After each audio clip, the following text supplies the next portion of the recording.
오늘 우리에게 주시는 하나님의 말씀 마태복음 1장 23절입니다.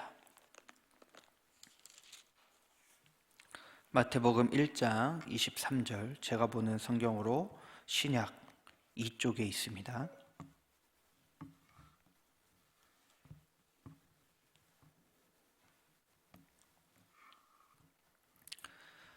한 목소리로 함께 읽도록 하겠습니다. 보라, 처녀가 잉태하여 아들을 낳을 것이요 그의 이름은 임마누엘이라 하라 하셨으니 이를 번역한즉 하나님이 우리와 함께 계시다 함이라. 아멘. 신약 성경을 읽다 보면요, 구약을 인용한 구절들이 많이 나옵니다. 신약의 구약의 말씀이 나온다는 것은요, 이 두 말씀이 당연히 연관성이 있다는 것이겠죠. 그런데 우리가 실수하고 있는 이 구약과 신약의 이 관계가 있습니다. 흔히 우리가 이 구약과 신약의 관계를 어떻게 표현합니까? 이렇게 표현하죠. 구약은 그림자고 신약은 실체다. 그리고 구약은 모형이고 신약은 실체다. 구약은 옛 언약이고 옛 약속이고 신약은 새 약속이다. 이렇게 보통 이야기합니다. 일반적으로요. 그런데 이게 완전히 틀리다라고는 할 수 없지만 또 이게 맞다라고도 할 수가 없습니다.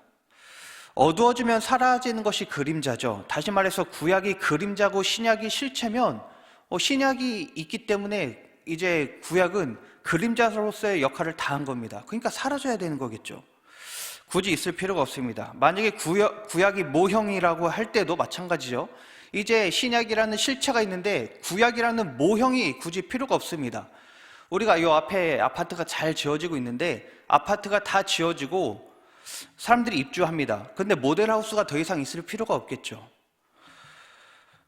이처럼 구약과 신약의 관계는 우리가 이렇게 잘못 알고 있을 때가 있다는 거죠. 구약과 신약을 말 그대로 옛 언약 그리고 신약을 새 약속이라고 하는 것도 그렇습니다. 새로운 약속이 있는데 과거의 약속을 굳이 가져와서 이야기할 필요가 없다는 것입니다. 우리가 새로 나온 스마트폰을 사고 있는데 굳이 옛날에 쓰던 폴더폰이나 인터넷이 안 되는 그런 폰으로 가지고 다닐 이유가 없는 것과 같은 겁니다.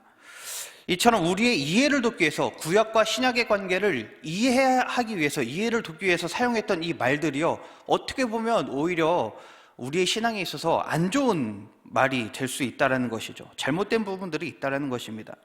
그렇다면 구약과 신약을 더 잘 이해할 수 있는 그런 바람직한 관점은 무엇일까요? 바로 구약은요, 하나님께서 사람에게 주신 첫 번째 약속이라고 생각하는 겁니다. 그리고 신약은 두 번째 약속인 거죠. 그러니까 옛 것, 새 것이 아니라 첫 번째, 두 번째 약속이라고 보셔야 됩니다. 앞서 말한 구약과 신약의 관계로 성경을 본다면요, 구약보다 신약의 이 권위가 좀 더 위에 있는 것처럼 느껴질 수 있습니다. 그러니까 여기서 오는 오류가 있을 수 있는 것이죠. 구약과 신약은요, 모두 하나님의 말씀이고요, 동등된 위치에 있습니다. 그러니까 옛 모형이고 새 것이다, 그림자고 실체다, 이렇게 보는 것이 아니라 똑같은 하나님의 말씀이다, 이렇게 보셔야 된다는 것이죠. 그리고 하나님의 말씀은 언제 어디에서나 동등되고 동일한 것을 우리가 기억해야 합니다. 우리가 신약을 읽을 때에도요, 구약을 읽을 때에도 이런 부분을 염두에 두고 읽어야 하겠죠. 그리고 신약에서는 왜 구약의 말씀을 인용하고 있는가, 이것도 잘 살펴보아야 합니다. 오늘 우리가 읽은 말씀, 이 마태복음 말씀도요, 구약의 말씀을 인용한 말씀입니다. 어떤 내용이 어디에서 이 구절을 가져왔냐면 이사야 7장 14절에서 가져왔는데요, 우리 이사야 7장 14절 말씀을 한번 읽어보도록 하겠습니다. 이사야 7장 14절 말씀 우리 한번 찾아서 읽어보도록 하겠습니다.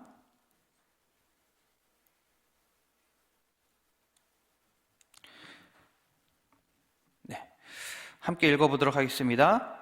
그러므로 주께서 친히 징조를 너희에게 주실 것이라. 보라, 처녀가 잉태하여 아들을 낳을 것이요 그의 이름을 임마누엘이라 하리라. 아멘.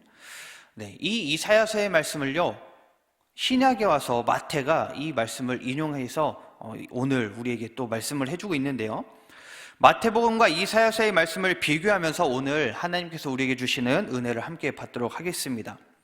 이 두 구절, 이사야서와 마태복음에서 나오는 이 구절은요, 다른 부분이 있습니다. 사소하다고 여길 수 있겠죠. 그런데 왜 성경은 그 사소함을 굳이 표현을 했는가? 그대로 갖고 왔으면 되는데 왜 마태는 요거는 빼고 이렇게 또 다르게 이야기했는가를 한번 찾아봐야 됩니다. 먼저는요, 임마누엘이라 하리라 라고 하는 이 말입니다. 마태복음에서 나오고 그리고 이사야서에서도 나오죠. 임마누엘이라 하리라. 근데 여기서 하리라 라고 하는 동사를 한번 보겠습니다. 하리라. 마태복음에서는요, 이 하리라 라고 하는 동사를요, 헬라어 칼레오의 복수형을 사용했습니다. 복수형. 반면에 이사야서에서는요, 히브리어 카라라고 하는 단어를 사용하면서 단수로 사용합니다. 굳이 단수, 복수 그렇게 사용할 수 있는 거 아니냐 이렇게 물어볼 수 있겠죠. 그런데 다릅니다. 이사야는요, 이 예언을 할 당시에 아하스 왕에게 독대하면서 이야기한 겁니다. 직접 예언을 했죠. 그렇기 때문에 왕에게만 말하고 있으니까 단수를 사용합니다. 그러면서 임마누엘이라 부르라 이렇게 단수로 왕에게 말하는 것인데, 마태는 다릅니다. 마태는 누구 한 명에게 하는 것이 아니죠. 마태는 유대인을 포함한 오만천하의 이 말씀을 지금 선포하고 있는 것입니다. 그러니까 왕이나 누구 특정 대상이 아니라 우리 모두에게 지금 이야기하고 있다는 것입니다. 임마누엘이라 부르라. 당신들은 예수님이 임마누엘임을 불러야 한다. 이렇게 선포하고 있다는 것입니다. 그러니까 그 의미가 완전히 다른 것이죠.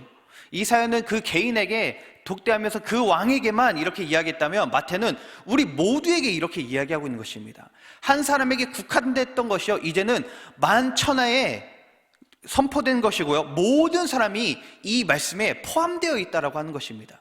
그러니까 하나님의 말씀이 우리 이 인간 모두에게 포함되어서 이야기되는 것이고, 그리고 마태가 말한 것은요, 이 이사야의 말씀을 확대 해석해서 지금 현재의 우리에게까지도 말하고 있다라고 우리는 이해해야 된다는 것이죠.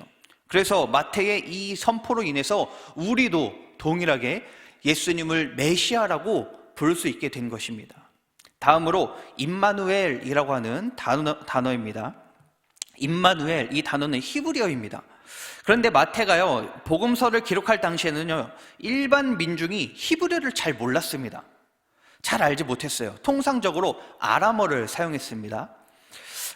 그런데 이제 마태가 이사야에는 없는 이를 번역한 적이라는 말을 집어넣습니다. 이사야서에서는 임마누엘이라는 말을 번역을 안 했죠. 근데 마태는 이를 번역한 즉 해서 임마누엘이라는 말을 번역해서 쓰고 있다는 것이죠.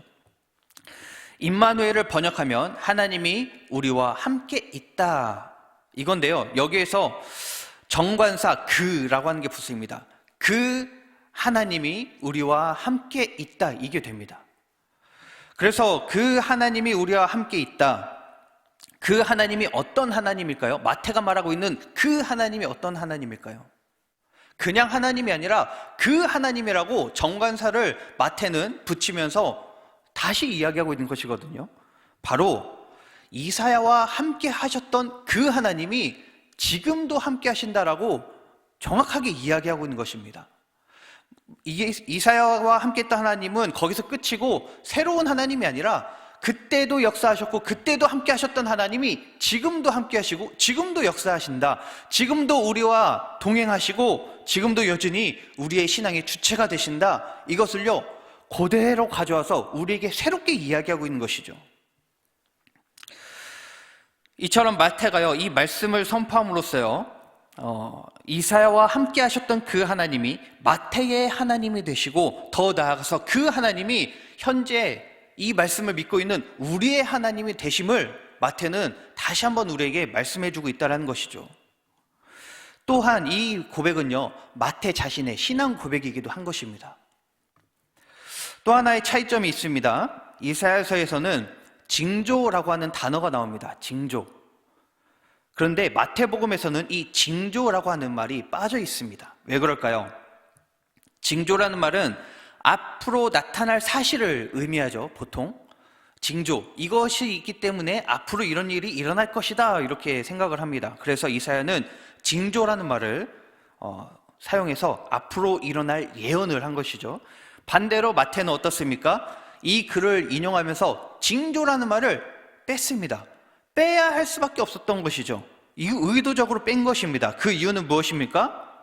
실제로 이사야의 예언이 역사 안에서 이루어졌기 때문에 이것을 빼야 한 것입니다. 만약에 이것을 그대로 가져와서 징조라는 말을 마태가 넣었더라면 예수님의 이 사건은요, 또 다른 하나의 예언이 될 뿐이고 새로운 메시아가 나타나야 함을 이야기하는 것이겠죠. 왜요? 이 예수님도 징조니까. 그래서 이 징조라는 말을요, 뺀 것입니다. 이미 구약에서 징조라고 이야기했던 이것은 예수님을 통해서 이루어졌기 때문에 굳이 징조라고 하는 이 단어를 마태가 넣을 필요가 없었던 것입니다. 그래서 마태는요, 이 단어를 뺨으로써 그 혼란을 줄 만한 어떤 내용을 뺀 것이고요. 그리고 단순하게 이 이사야의 예언을 인용만 한 것이 아니라 이것이 마태 자신의 신학적 관점이었던 것이고 자기의 신앙이었던 것입니다. 그러니까 자기의 이 견해를 분명히 이 말씀, 인용한 구절 하나 가지고 자기의 신앙을 나타내고 있다는 것입니다. 마태와 이사야가 쓰고 있는 이 말씀 중에 공통점이 하나 있습니다. 바로 누가 아들을 낳느냐에 대한 것이죠. 누가 아들을 낳았습니까? 바로 처녀가 아들을 낳았습니다. 처녀, 이 처녀라는 단어를요, 법적 용어로는요, 히브리어 베툴라라고 합니다. 그래서 이 이사야서에는 베툴라라고 보통 써야 할 것인데 베툴라라고 안 하고 알마라고 하는 히브리어 단어를 씁니다. 알마.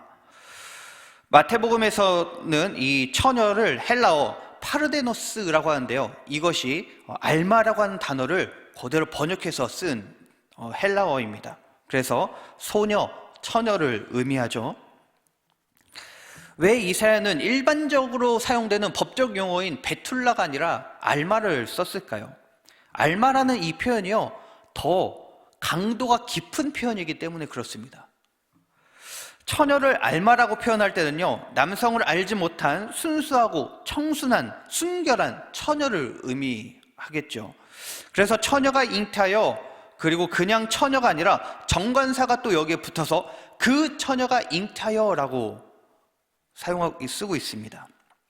다시 말해서 알마라는 이 말에 걸맞는 처녀는 바로 그 처녀, 그 알마, 그 처녀, 정해진 그 여인이 바로 마리아다라고 콕 집어서 말해주고 있는 것입니다. 이렇게 이사야의 예언은요, 마태에 의해서 지금도 여전히 살아있음을 우리에게 알려주고 있습니다. 구약인 이사야의 말씀이 그림자의 말씀이고 그리고 모형의 말씀이 아니다라고 하는 것이죠. 그 말씀이 구약에서 사용됐던, 이사야가 말했던, 예언했던 이 말씀이 마태 때에도 여전히 살아있었고요, 지금도 여전히 살아있고 우리에게 신앙의 이 대상이 되고 있음을, 우리에게 적용되는 말씀임을 알려주고 있다는 것입니다. 그렇다면 우리는 어떤 고백을 하며 나아가야 될까요? 이 말씀을 읽으면서 어떤 고백을 해야 할까요? 바로 이사야의 예언과 마태의 고백이 우리의 신앙이 그대로 우리에게 나와야 할 줄 믿습니다. 이 말씀이 지금도 살아있어서 우리로 하여금 예수님을 주님으로, 메시아로 부를 수 있게 하심에 감사해야 합니다. 이사야와 함께 하셨던 그 하나님이 마태와 함께 하시고 마태와 함께 하셨던 그 하나님이 현재 지금 우리와 함께 하신다, 이것이 우리의 신앙의 고백이 되어야 할 줄 믿습니다. 구약을 통한 하나님의 이 첫 번째 말씀이 사라진 것이 아니라 신약이라고 하는 이 두 번째 언약, 두 번째 말씀이 이것이 성취된 것처럼 우리 삶 가운데도요, 하나님의 말씀이 성취될 것이다, 이렇게 믿으며 이렇게 고백하며 나아가야 할 줄 믿습니다. 오늘 이 말씀, 마태복음과 이 이사야에서 나온 이 말씀을 생각하면서 여전히 우리와 함께 하시는 그 하나님을 생각하고 또한 고백하며 나아가고 그것이 우리의 신앙이 되며 나아가는 우리 성도님들 되기를 간절히 소망합니다. 기도하겠습니다. 하나님 감사합니다. 구약과 신약의 관계를 통해 하나님께서 우리에게 주시는 이 말씀을 배우고 마음에 새깁니다. 이사야의 신앙과 믿음이 이어져 마태로 하여금 새롭게 확장되고 고백한 것처럼 우리도 이사야와 마태 이들의 신앙과 믿음을 배우고 우리의 삶 가운데 새롭고 또한 확장시켜서 하나님께 늘 고백하며 우리의 삶으로 살아내는 우리의 삶이 되게 하여 주시옵소서. 예수님의 이름으로 기도하옵나이다. 아멘. 하늘에 계신 우리 아버지, 아버지의 이름을 거룩하게 하시며 아버지의 나라가 오게 하시며 아버지의 뜻이 하늘에서와 같이 땅에서도 이루어지게 하소서.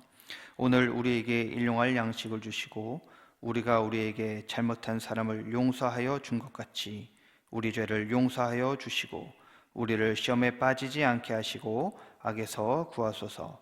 나라와 권능과 영광이 영원히 아버지의 것입니다. 아멘.